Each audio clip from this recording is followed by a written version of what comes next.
السلام علیکم ورحمۃ اللہ وبرکاتہ۔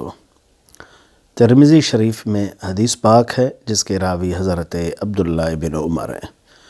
حضور اکرم صلی اللہ علیہ وسلم حضرت ابو بکر صدیق سے ایک دن فرمایا، اے ابو بکر، ان رسول اللہ صلی اللہ علیہ وسلم قال لأبی بکر انت صاحبی علی الحوض و صاحبی فی الغار۔ اے ابو بکر صدیق، تو جیسے غار میں میرا رفیق تھا، میرا دوست تھا، قیامت کے دن حوض کوثر پہ بھی میرا دوست ہے، غار میں میرا دوست ہے اور حوض پر بھی میرا دوست ہے۔ تو میرا صاحب ہے، میرا رفیق ہے، میرا دوست ہے۔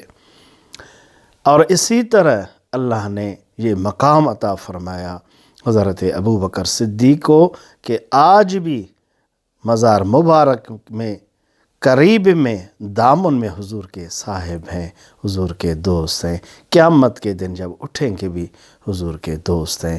اللہ تعالی ہمیں حضور کے اس صاحب سے، اس دوست سے، اس رفیق سے پیار محبت نصیب فرمائے۔ اللہ بے ادبی سے ہمیں محفوظ فرمائے۔